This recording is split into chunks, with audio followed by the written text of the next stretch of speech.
Hoffman, and welcome to this episode of Data Exposed Live. We are super excited to have you joining us today from wherever you're streaming, but we encourage you to join us on Learn TV and engage with us from wherever it is that you're streaming from. Today, we have a very exciting, special episode planned around virtual machine sizing. And when it comes to this topic, we thought who better to bring on than the experts for SQL Server and the experts for virtual machines. So without further ado, I want to bring on our two speakers. The first speaker we have today is David Pless. David, can you tell us a little bit about what you do? Hello, my name is David Pless. I'm a SQL program manager. I focus on Azure SQL Virtual Machine, in particular sizing efforts and storage optimization. Awesome, thanks, David. And we also have Pam. Hi, Pam. Can you introduce yourself and tell us a little bit more about you? Sure. Hi, everybody. My name is Pam Lahoud, and I'm also a program manager on the SQL Server team. I'm the lead PM for SQL Server and Azure Virtual Machines, and I also handle a few of the database engine features like storage engine, backup, and TempDB, and things like that. Cool. Awesome. So we have some highly technical folks. Not only are you all working on the SQL VM team, but you've also been working on SQL Server for a very long time, probably combined many, many years of SQL Server experience. Yeah. More than I want to admit to. That's true. Right. Well, we're really excited to have you both on the show today. And, you know, this topic is kind of a big topic and sometimes can be a little bit overwhelming. So I'd love to hear, like, when people think about SQL Server on-prem versus a SQL Server running in Azure Virtual Machine, what's kind of like the big differences, if there are any, when it comes to managing the performance for that SQL Server? Well, so a lot of what you do on-prem is going to be the same as what you do in the cloud, right? So you're attacking the virtual machine's performance scenarios in a very similar way. Like you're still going to want to use those core features like column store indexing, query data store. You're going to have your same tuning methodologies, the same methods that you're looking for measuring performance and going after high resource scenarios. A lot of those things are the same. What's different is being part of the Azure fabric and taking advantage of the features in the cloud, and then kind of grasping the sizing and the storage differences and what you should be looking for and addressing to get the best performance and scalability for your deployment in the cloud. The other thing too that I would say is we're so used to over purchasing on-prem. We're so used to, you know, that whole scenario that if I don't use my budget, I'm going to lose it. So we get these massive machines, like I was talking to Pam about this the other day. You know, when someone opens like page life expectancy and they show some number, I don't even know what that number is. It's so huge. And they show me like their percentage of processor time, and the thing never goes above 10%, right? Because they've got so much machine that it's not even coming close to touching any kind of high marks, even in a peak workload scenario. So that's not the approach you're going to take in the cloud. This is the whole difference between CapEx versus OpEx. You're looking for a right-sized machine, and a lot of what we're going to be talking about today is to help you do that. Yeah. I want to call out one more thing that's a very big difference we see in customers moving from on-prem into Azure VM, and that's the storage aspect of your system. Most customers on-prem have purchased like a large storage array, SAN device, and they have many different servers connected to it, and that thing is, you know, high powered, and it can handle as much I/O throughput as you throw at it in most cases. And so customers are really not thinking about how much I/O they're consuming. They may know how many cores are in the machine, and they know how much RAM is in the machine, and they probably have an idea of, you know, what their CPU percentage is over time, and they have an idea of what, you know, how much of that memory that they're using and the SQL Server counters and all that, but they may not be paying attention to IOPS and throughput, like how much I/O are you really driving? And that is a big challenge when you come up into Azure, because again, as David was saying, you don't have this giant unlimited SAN. You're buying disks that you're attaching to the VM, and they have performance characteristics, and the VM itself has performance characteristics that you have to pay attention to. And it's very different than what you're used to on-prem. So a lot of what we're going to talk about today focuses around I/O sizing.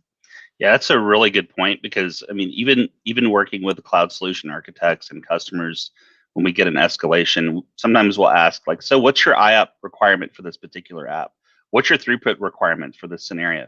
These are even apps that are shrink wrap apps. These are apps that they've purchased off the shelf. They have a support agreement with, and it's not necessarily provided by the vendor. So these are some things that you're going to need to capture yourself in order to prepare for that proper migration so you can target the machine that you really need.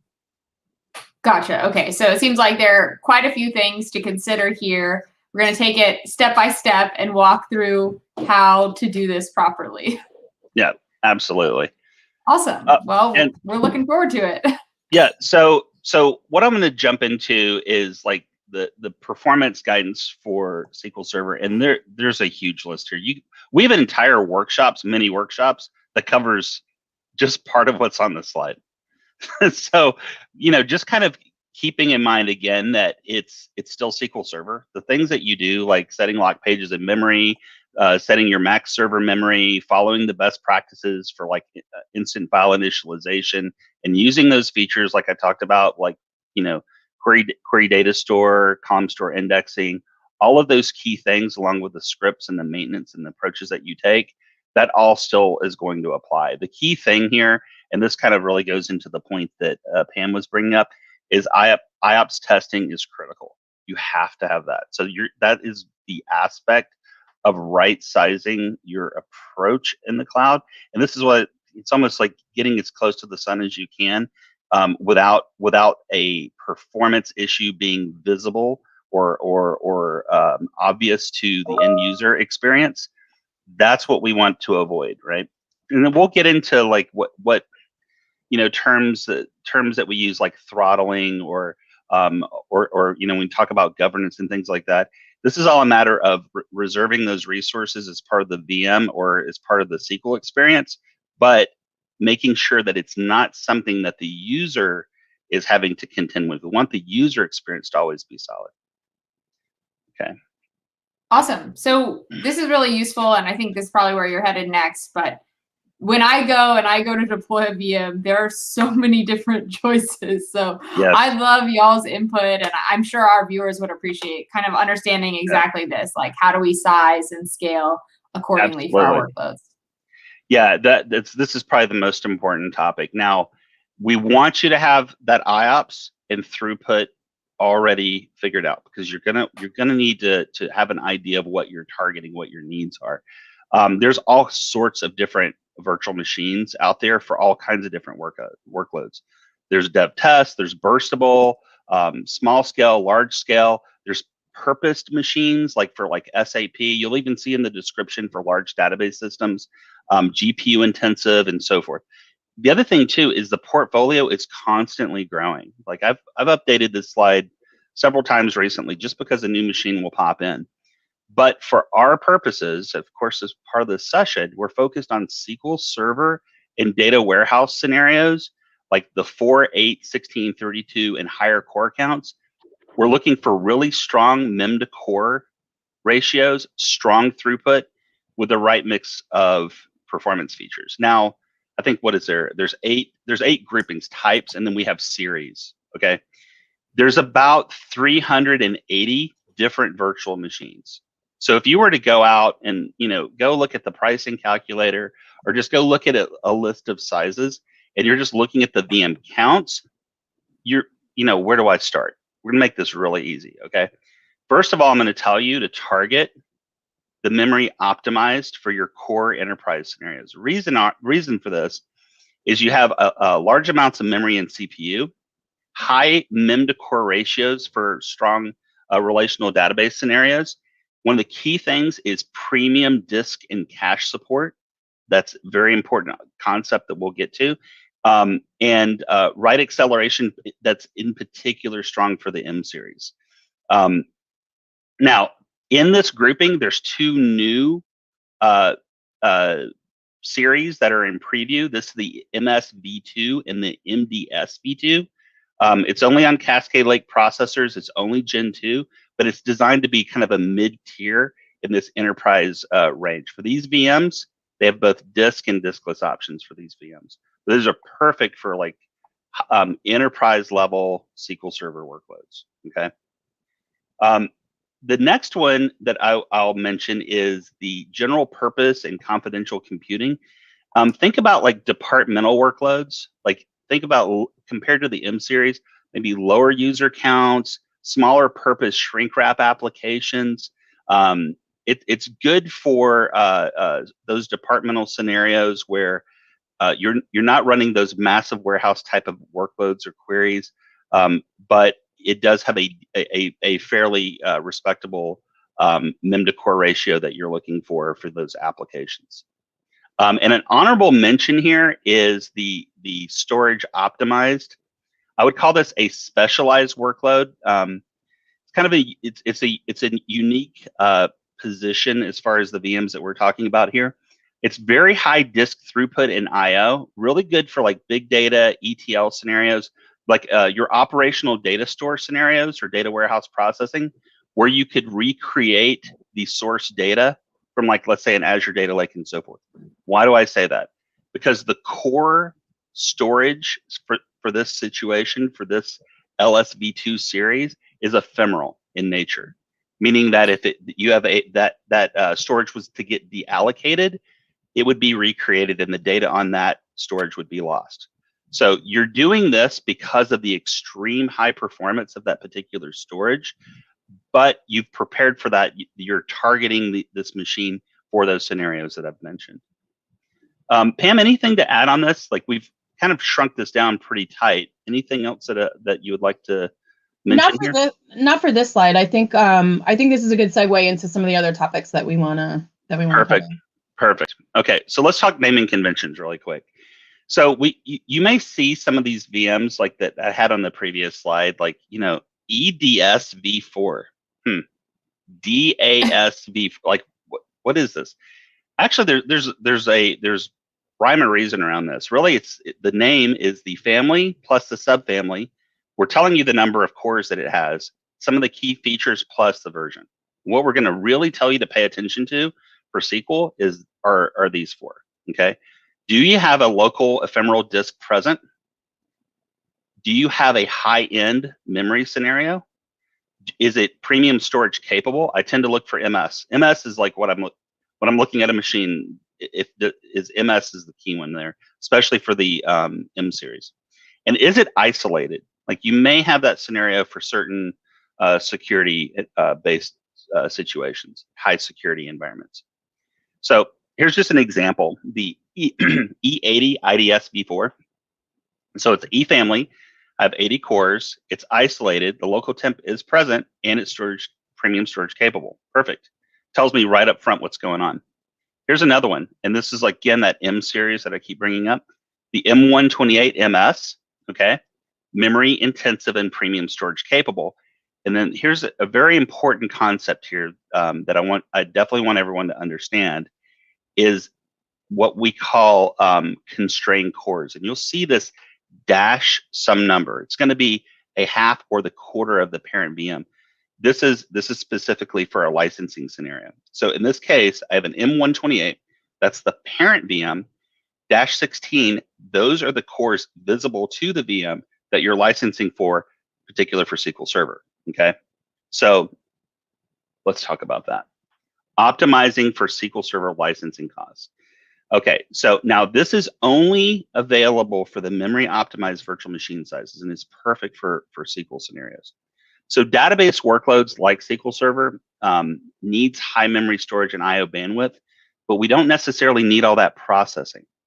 And these database workloads, they're really not all that much CPU intensive. We tend to be memory and I/O intensive. So what you can do is get a constrained amount of that VM. Again, it's like half to a quarter of the parent. And what this does, the key thing here is it reduces the cost of software licensing while maintaining the same memory storage and I/O bandwidth of the parent machine. Okay.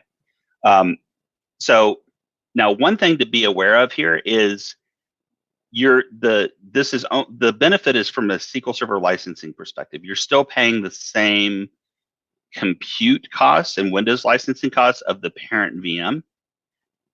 So just keep that in mind. So this is specific for SQL Server licensing. So David, just to follow up on that one, because this was one that kind of threw me for a question the first time you explained this to me. Sure. So like, can you just tell me a little bit why I would, what might make me choose, like a 4 versus 16, and how's that going to affect the performance?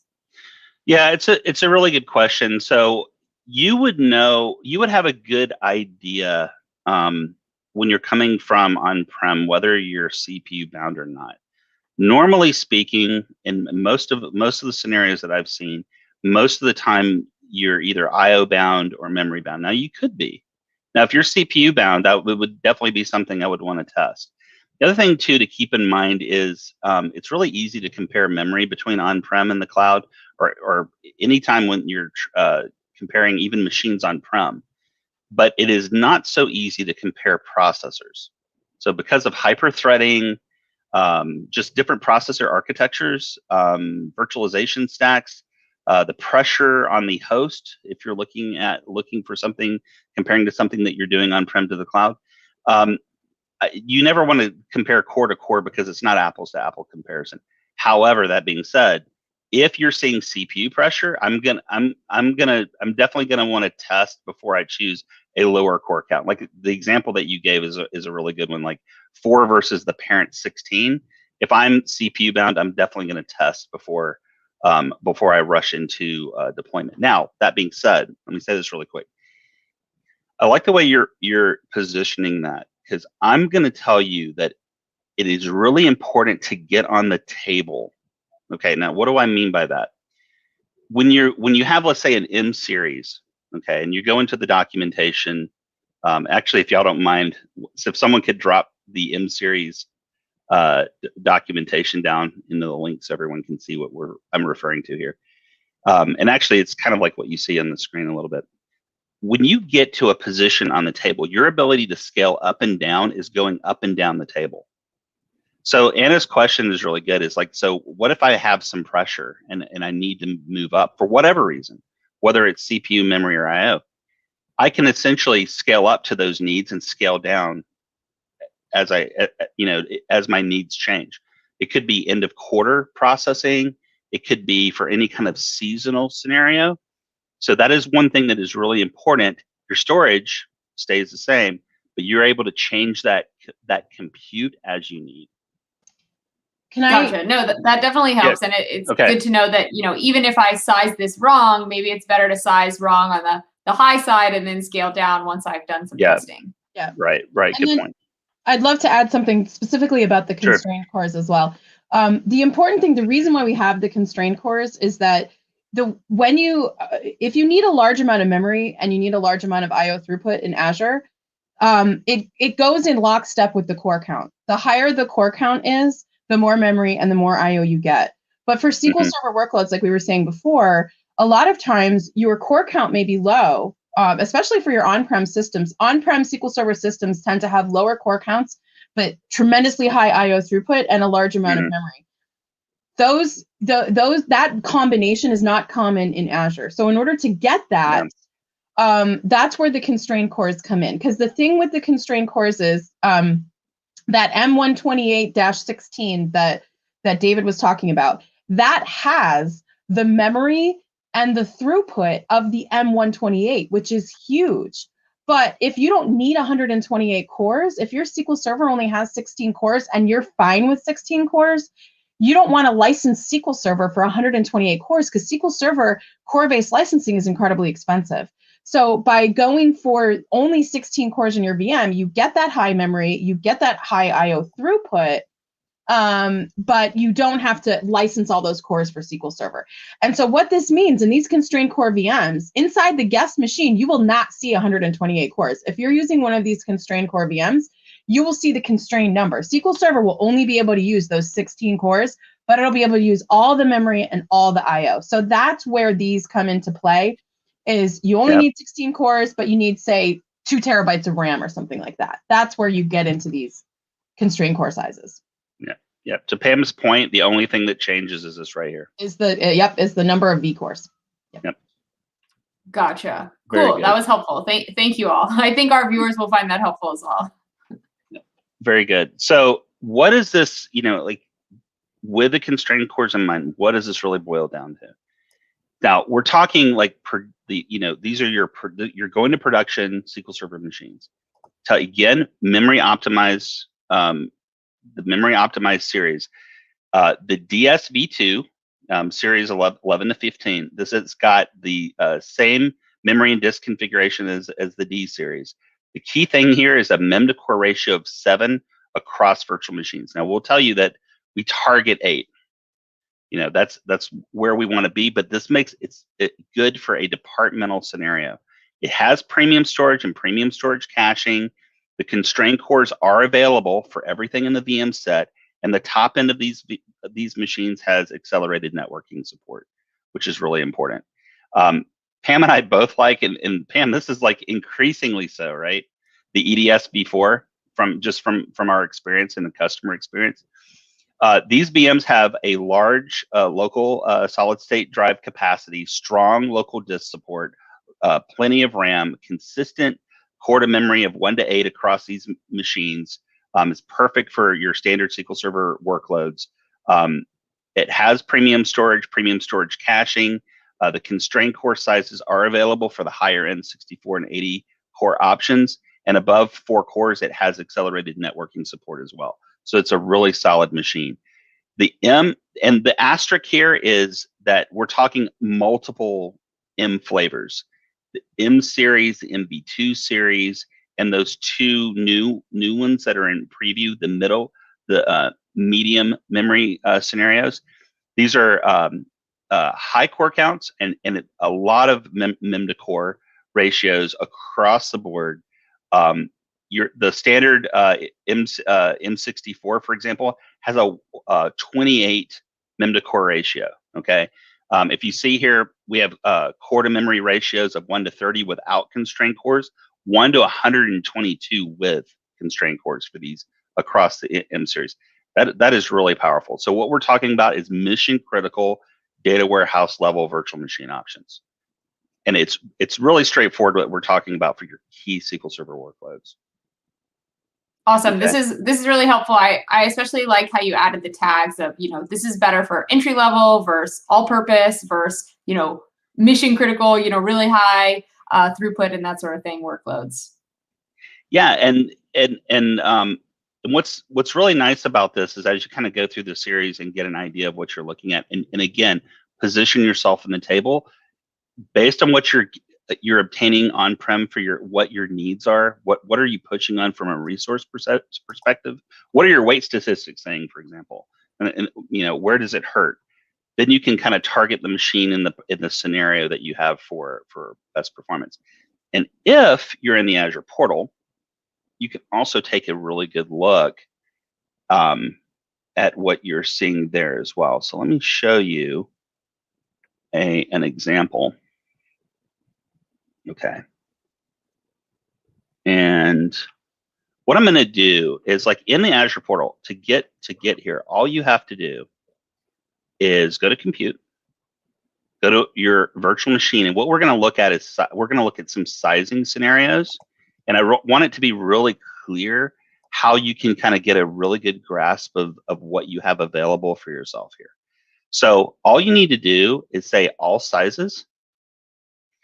And if you notice here, you've got a list, it's saying like what's being used by most customers and some of the series that you have. Initially, it's grouped by series. So you can change the drop down and have no grouping, but initially let's leave it, okay? So what I'm gonna tell you to do is just click add filter. And all you have to do is pick the family that you're looking for. So we've been looking at memory optimized. I mentioned storage optimized. Let's throw that in there too, okay? I'm gonna click add filter again. And I told you it's really important to have premium disk support. You may also discover that you need ephemeral disk support. And we see that from time to time that's a scenario that is really strong. And so here I've like really shrunk this down. Now you don't see the M series in my list because either, I may have a policy that's not making it available. I may have insufficient quota for a particular scenario. So all I'm going to just do is I'm just going to do no grouping, and I'm going to sort by the amount of memory. And there you go. Again, you even see the constrained cores. And if you, and I'm not scrolled over, I can move this over here. There we go. And then I'm saying now this is US East 2. This is an estimate in my environment, but then you get a good idea of what the pricing is going to be, and you can make your plans accordingly. I mean, think about how quick. It's not very. And by the way, you can also adjust your CPU and your memory. Like if you came in here and said, "Look, I know that I need at least 16 CPU. I know I need at least terabyte of RAM." Okay, what do you have available to me? In a few clicks, you can narrow this down really fast to start targeting some machines that are going to be strong interest for a SQL Server environment. Yeah, I think it's really powerful. I mean, I know it seems kind of simple to just filter, but personally, I've never filtered these options before, and it really narrows it down. It took me from a list of like hundreds VM to less than 20. Right. Actually, it's the 20 to 30 is the window that we see for your SQL work. It's funny that you said that. That is exactly spot on. Okay. All right. So let's talk about storage. Now, we're planning on doing a future session, a deep dive on storage and storage optimization, really what you're looking for from that perspective. This part of our conversation is specifically around sizing. So this isn't going to be like a deep dive in all things storage. This is particularly focused on what do you need to know in order to size? What are your choices? And what should you avoid? What should you choose? Okay. So first of all, let's kind of like, get to the heart of what we want to look at. Notice there's some things that are not on the slide. I'm not standard spinning disk and standard SSDs. I'm not even talking about that here. Okay, they're not even on the screen for a reason. We'll tell you that from a supportability perspective, when those are chosen, we tend to have a lot of customers have issues. Essentially, and I mentioned throttling early, you tend to have disk throttling very quickly when you pick the standard either spinning disk or solid state drives. So we're going to recommend premium SSDs primarily, and then ultra disk options for your transaction log, and use the local ephemeral disk for tempdb in most cases. Okay. The premium SSD disk support, and this you'll see like P1 up to like a P80. It's designed for IO intensive scenarios. There's a lot of low latency support for these scenarios. We're going to tell you to target the P30 and the P40 for your data disk because you need that caching support. P30 to P80 for your log disks because you don't need the caching support for your log disk. I would avoid the P1 to P20. And by the way, I'm rattling all this stuff off. If someone doesn't mind dropping the Azure data file link or the data disk link that is in the description, that would be good. So when I'm talking about the P1 to P20, you'll notice that they support disk level bursting. That's great, and it may be okay for dev test or some really, really small workload scenarios. The problem with bursting is it can lead to inconsistent experience and perceptions of poor performance. So in that case, I'm not a fan of using that in a production arena. So again, P30, P40 for your data files, P30 and up for your log disk, and when you need more performance, you're going to use storage spaces. You're going to have this in a storage pool in order to expand your capacity and your performance. And again, I'm going to recommend, for the most part, and there may be some caveats to this, we'll get to this in a future session on storage, but for the most part, target tempdb on that local ephemeral disk when you can. And if you follow the storage configuration in the Azure Marketplace, when you're creating a VM, these best practices you're guided towards these best practices by default. Pam, anything you want to add here before I move on to other topics? Nope, we put the link up for you for Thank the you. disk types. So that covers all the different details of the disks that David was just talking about. And it also tells you about the different sizes that are available, the P30, the P40 that we were highlighting. Okay, excellent. So this is, again, high level. We'll get into this a lot deeper, but let's talk about like the nature of IO requests. So the rule of thumb here is that OLTP apps that generate millions of small random IO requests need higher IOPS, where data warehousing generates large sequential IO requests that need more throughput. Okay, so IOPS is the number of requests that your application is sending to storage in a second. You can map IOPS to disk reads per second and disk writes per second in perfmon. We have a slide on the counters here just in a second. But when you think of that high volume of IO requests, you're thinking about OLTP. Throughput is the amount of data read from or written to the disk per second. This is all amount of how much am I delivering, right? That volume. And you can map throughput to disk read bytes per second and disk write bytes per second in perfmon. Now, latency, you're going to measure latency in different ways, but from a data perspective, latency is the time fully it takes an application to receive a request, send it to storage, send the response back to the client. Think about this in terms of a full round trip response. Outside of the data layer, you're probably going to want to grab your .NET counters as well to get that full application performance experience. But you generally measure latency in terms of application responsiveness in time, milliseconds.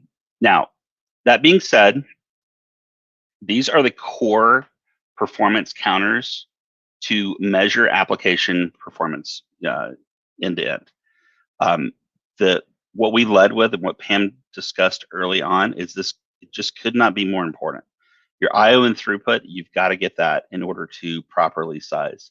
And, along with your max memory needs and if you are CPU bound, I'll say getting your IOPS, getting your throughput, and understanding in general what the latency looks like is probably the most important here.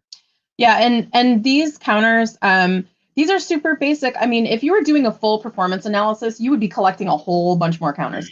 But these are the core ones you need in order to correctly choose your VM size. Because like David was saying earlier, maybe you have 128 cores on-prem, but your processor time is 20%.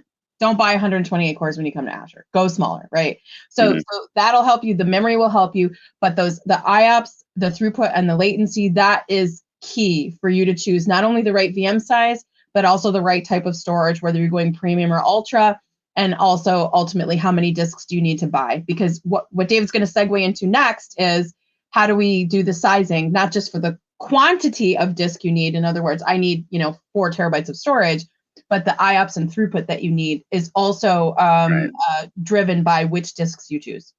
Yeah, that's a really good point.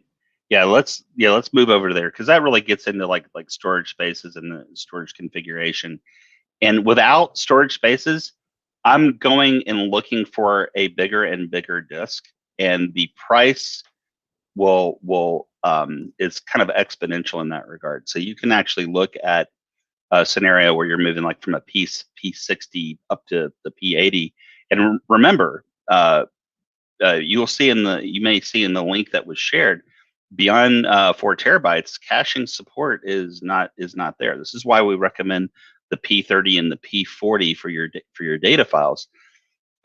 Take a look at the price comparison in this situation. Now, here's what we have here. We're talking in terms of storage spaces, and what storage spaces is doing is making it possible to expand capacity and increase beyond the individual drive limits for IOPS and throughput as well. It protects from drive failures. It's like a software RAID. And in the marketplace, we make it very easy to do this configuration, to have the proper settings and optimizing for performance. In this comparison, we have 4 P30s in a storage pool. The combined IOPS is 20,000 IOPS. The combined throughput is 800 megabytes per second, and the total capacity is 4 terabytes. Compare that to a P50 where you're only getting 7,500 IOPS, 250 megabytes per second, and there's a difference of what, $40 per month. So this shows you like really what storage spaces can do for you, not only just giving you resiliency at your storage level, but also giving you expansive performance, IOPS, and throughput. And we make it, again, it makes it very simple. Now, here's what I mean by simple. Yeah. That's, to me, this is simple. All I have to do is change the number of disks. I can see what I'm getting here from an IOP perspective. I can see what I'm getting here from a disk perspective. And at the bottom here, if you exceed what the VM can handle, it'll let you know that you're getting into a throttling situation in the storage configuration. Now, this part is actually really interesting to me, David, and this is something you had both pointed out to me a while back. But not only is this going to kind of just configure those disks for you, but it's going to set some really important settings for you that maybe you might not know to set unless you're an expert. Can you tell about, like, what are we doing under the scenes when we set these disks up for folks? Yeah, if you pick the transactional processing template, for example, the allocation size or your block size is going to be 64K. The interleave, or essentially what the stripe set is going to be, is 64K. The number of columns in this case will be 8, meaning that the number of disks are going to be set appropriately for best performance. That's done for you. Otherwise, you would have to do that. You would have to know what the PowerShell command is. You would have to know enough about storage spaces to set that and to look for that specifically. So feel free to go ahead and use this template, set this up similar to the way this is here.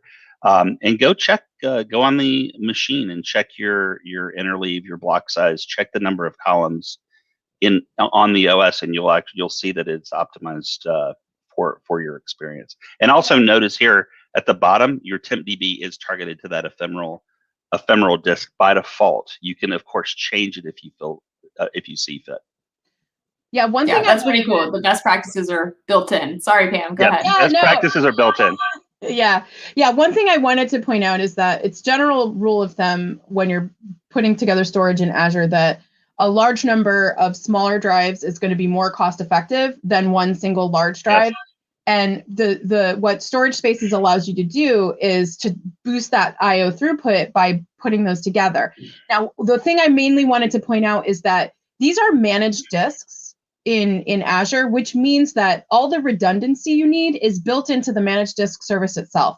So when you build that storage pool, there's no need to do, like we were saying, it's software RAID. So you could do mirroring to get extra security to protect against drive failures, but you don't need to do that here because all of that redundancy is built into the managed disk itself. So the only thing we're using storage spaces here for is to be able to stripe across all the drives, and so that way you get the best IO throughput.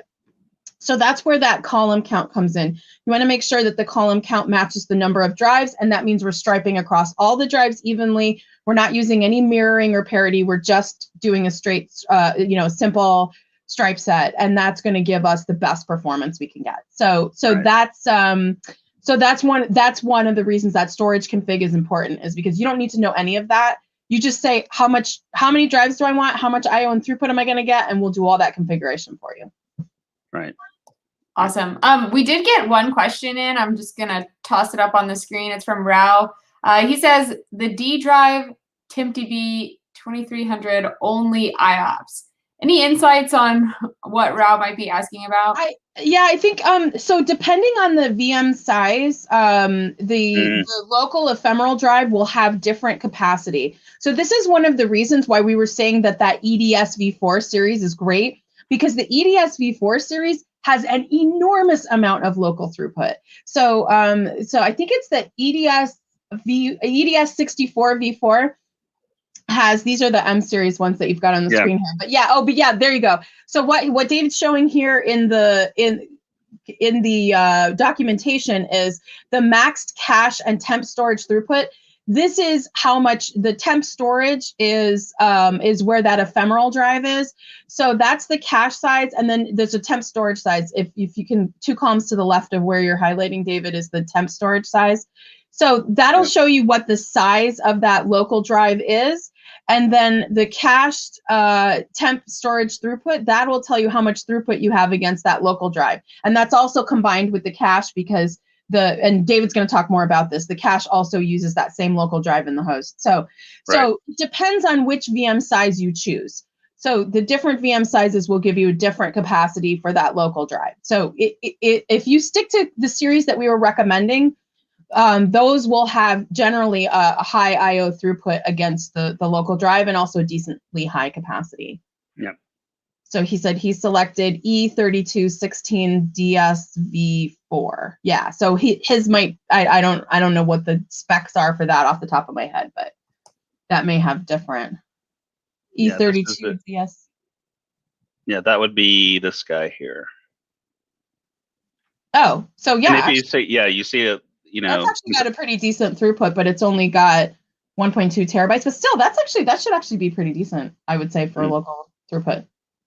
Cool. Awesome. Well, thanks. And Rao, hopefully that helped you kind of navigate, at least see the mine process as well as how they look at these VMs and the specs. Yep. All right. So let's get into, you heard us mention a couple of times the throttling concept. Let's talk about a couple of these scenarios. And this really comes down to like really how disk performance works. Okay. So application, I have my VM. You see it's a D8S V3, and I have some disk down here. So virtual machines are going to have IOP and throughput performance limits based on the VM size, and all the disks are going to have their own IOPs and throughput limits also. So that means that you could be throttled or capped at the disk or the VM level. Okay. Now, when capped, this is where an application may experience suboptimal performance. Okay. So consider the example here. So this is a disk scenario. We have that D8S V3. This machine has 8 core, 32 gigs of RAM. The key piece here, and I'm focusing on IOPS, is that it has 12,800 IOPS. Okay. So this is an old TP application, right? Now notice underneath, the key thing here is that I have these E30 disks that in this case, it has 500 IOPS and up to 60 megabytes per second. If this app is asking for 10,000 IOPS, okay, and let's just say it breaks it down this way. It doesn't necessarily have to, right? But 1,000 IOPS are going to the OS, and then we're splitting 4,500 to the other disks. Here's where the problem comes in. I never talked about these E disks, right? Well, there's a reason for it, and because these are standard disks, and standard disks, unfortunately, are not what I would choose for a SQL Server, especially something in production. And you can see why it is being limited. And we're only turning back to the application 1,500 IOPS of the 10,000 it needed, it wanted. I can most certainly expect that the users are going to notice this. And this is what we would call a disk throttling scenario. So how do I solve for this? Well, it's easy. Upgrade your disks. Go to the P30s. And in this case, these P30s can handle up to 5,000 IOPS. So no problem whatsoever. I'm going to get back exactly what the application wanted. In fact, I could handle up to 15,000. But the question is could the VM? Now, there's an important point buried into this next example I want you to think about. The application in this case is going to do exactly what I suggested.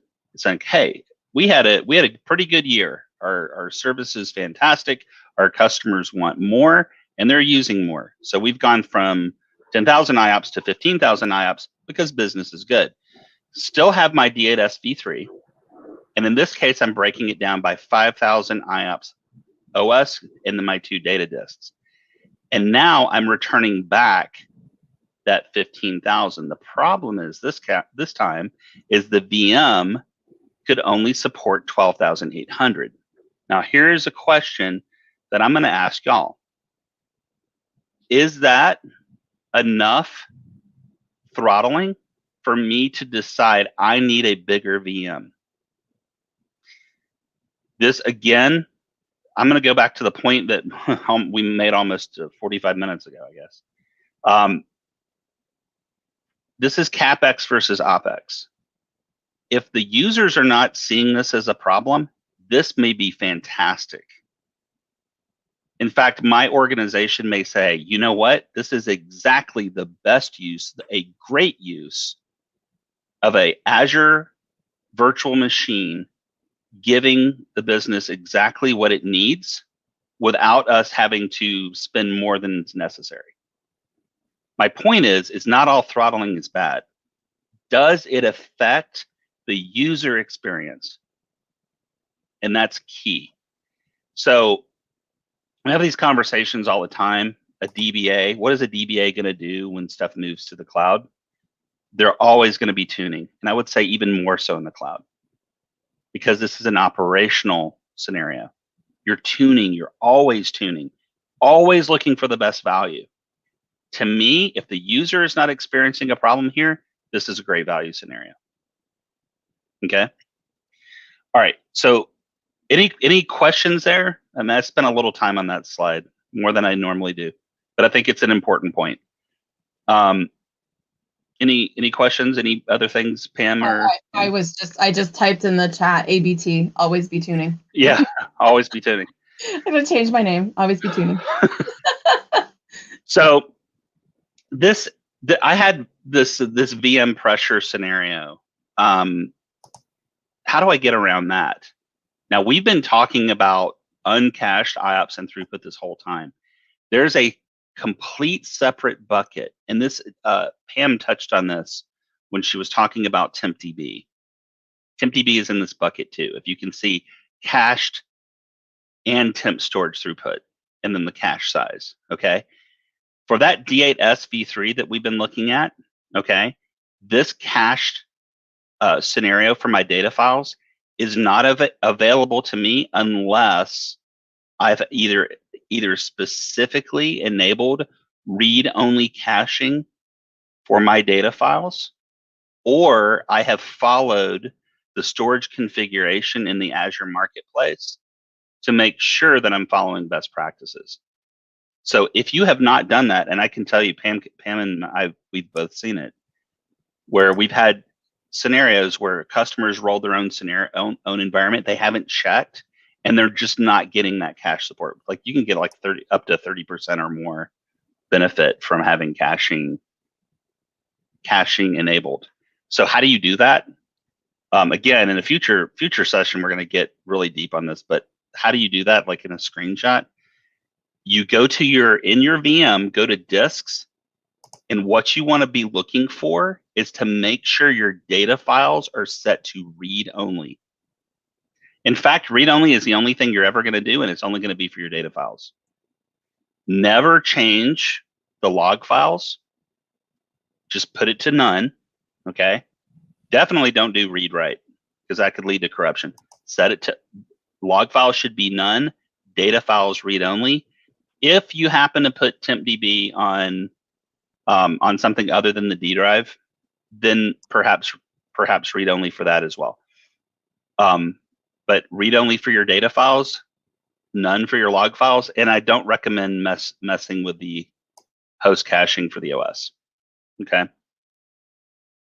All right. Now, what's the benefit of this? Same scenario before where we had the capping. Let's say that instead of 15,000 IOPS, it was more, or let's say that customers are noticing, hey, like this is kind of a bad experience. I'm not overly impressed with what I'm getting here. Can you help me out? Yes. So that now let's say we're at 15,000 IOPS. We've bumped up a little bit, and there's like customers are noticing an issue.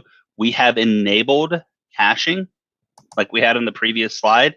Now, even though the VM can only support from an uncached perspective, 12,800 IOPS, the cache support is 16,000 IOPS.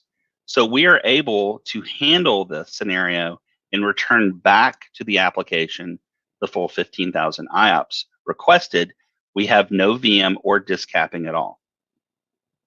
And guess what? Guess what? There's no cost to doing that. There's no cost to enabling. It's part of the VM. In fact, I would say there's a cost to not enabling it because that is a good point. It's for free. It will get you a huge amount more bandwidth that you're not going to get. There's no reason to not turn this on for your data drives. Read-only caching on all your data drives. Yeah, and just because it looks like I think we're going to have a little bit of time to do this, let me let me bounce over and just show you what it looks like when I click disks in the portal. By the way, This is while what you're we're pulling that talking up, about. David, there's one thing I want to mention while you're pulling this up. Yeah, go ahead. We had a question in the chat about monitoring for IO capping.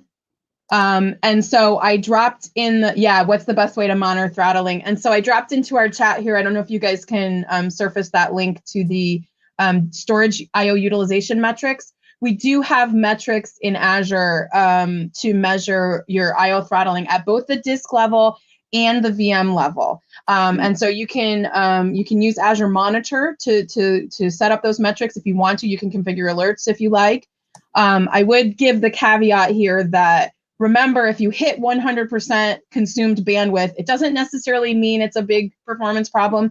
But if you're consistently at 100% for a long period of time, chances are you need to look at upsizing the VM or the data disks. Yeah, and Pam, you can see when where throttling will kick in. We'll just see those charts completely flatten out, right? Mm-hmm. And it's really obvious, like, oh yeah, you're hitting that 800 megabyte per second limit, for example. Yeah. But like a great example would be a backup, for example. Let's say you take a nightly full backup. Chances are that's going to push your IO over the top. And maybe you'll experience some throttling. But if your backup is still getting completed in a timely manner and you're not seeing any performance issues, it's okay to hit that cap. It just means your backup will take a little bit longer. But if you're in a severe circumstance where that backup is now taking like 10 hours instead of 2 hours, then that's something where you maybe want to look into going to a burstable size where you can burst for that backup or just going for that higher VM. Yeah, and it's one of those business decisions. Is it worth it to move to a bigger VM for that scenario? Right, exactly. Backups, that's it. Maybe ETL, maybe, right? So it's that point where you have to measure, and it becomes that business decision. So this is what we mean by looking at your host caching and making sure that this is set appropriately. I didn't mess with this directly. This was a VM that I built through the marketplace. The marketplace will take care of those scenarios for you. Okay. And you'll notice one of the drives is set to none. I'm assuming that's your log drive, David? Absolutely. Yes. Yeah. Okay. So it's important to do that to none for the log drive because all writes in SQL Server use a flag that forces a write through to the disk. So all writes in SQL Server are not able to leverage that cache because we have to guarantee resiliency. So we have to guarantee it goes all the way through to the disk. So no write caching for SQL Server at all, either on the data drive or on the log drive because of that write through. Right. Cool. This is really interesting. I mean, it's a lot of information, but it's also very interesting to see how these different scenarios play out and see how, at every step we're trying to make it easier. Because I think you were saying you set up that host caching just using the portal. Yeah, if you go through that marketplace experience, and especially with the transactional processing template, it's very, very good performance that I've seen, especially targeting the machines that we've mentioned previously that are right sized for like SQL Server scenarios. Yeah, so this is like a really good segue, summary, and then we can take any kind of questions. So the key things here are to choose the right VM and optimize the storage. Look at the M series, the EDS v4, the DS11 through 15. Those are perfect for your memory optimized scenarios. You have that LSV2 for those specific storage scenarios, like your operational data store situation, your data warehousing scenarios. Choose the right disk. Premium P30, P40 for your data files. Your log file. You're not going to set up caching, as Pam mentioned. So P30 and up. Stay away from, in my opinion, P20 and lower because of that bursting situation. It's just unpredictable. It's a credit-based system. We didn't get into this a lot earlier. We will when we do our storage deep dive. It's a credit-based system, so you'll have 30 minutes of higher performance, but then the credits replenish over time. So it's not a consistent situation that you would see for production situations. Isolate your files, data, temp, log. By the way, again with the marketplace storage optimization, that is done for you. So we're telling you, the D drive has got the caching support. It is separated from the log files. TempDB is targeted to your ephemeral D by default. If you want to change it for you've tested and found that in that particular case that you want to put it on premium disk remote storage, you can. But by default, it puts it on the ephemeral D, which for the most part is the approach that you want to take. Again, we mentioned enabling host caching for the data files, optimizing your configuration.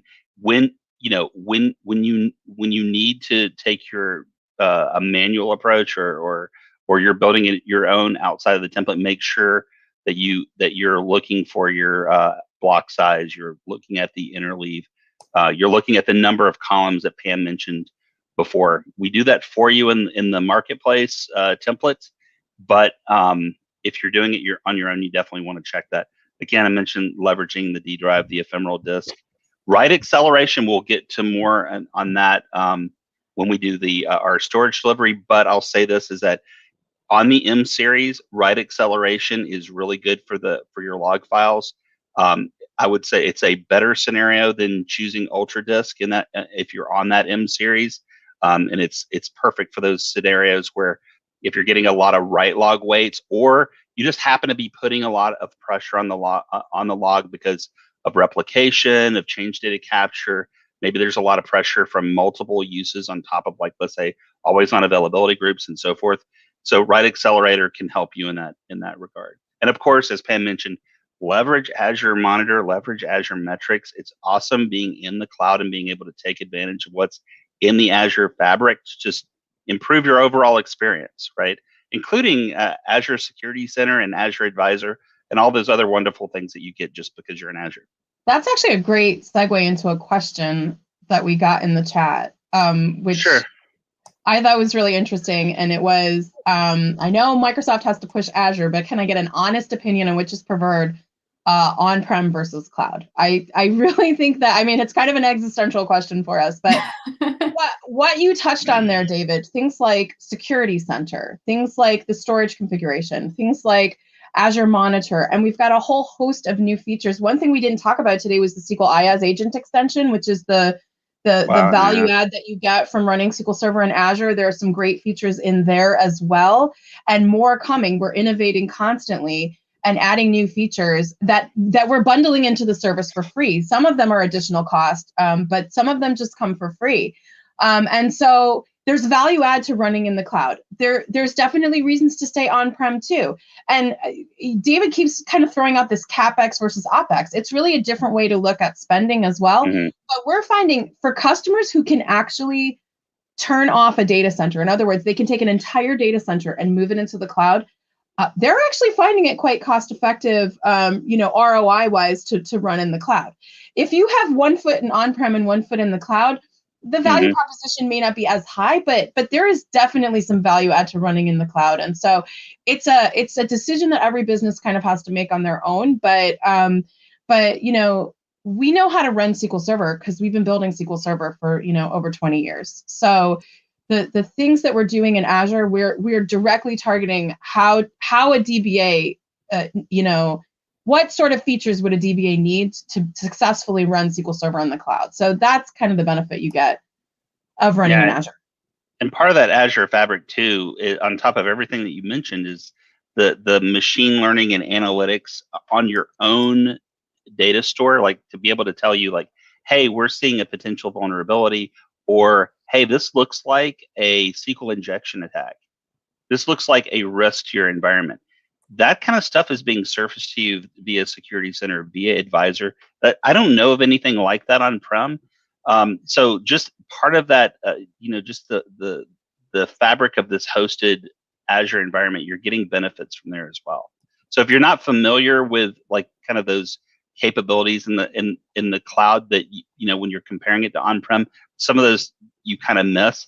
those are those like little nuggets of wonderful things that you find as you start deploying VMs and connecting, especially like you said, especially when you're comparing like a hybrid perspective. What I'm Definitely. doing on-prem. I'm going to cut you off there, David. Sorry, we are at time for today. All right. It's been a wonderful episode. We're going to have David and Pam back on the show to dive deeper into other SQL VM topics. You know, David, Pam, thanks so much for joining us today. For our viewers, thanks for tuning in. If you like this video, please like the video, subscribe to our channel, and you can get the latest episodes every week here on Wednesdays at 9 a.m. Pacific. Thanks so much, and we hope to see you next time on Data Exposed. Thanks. Take care.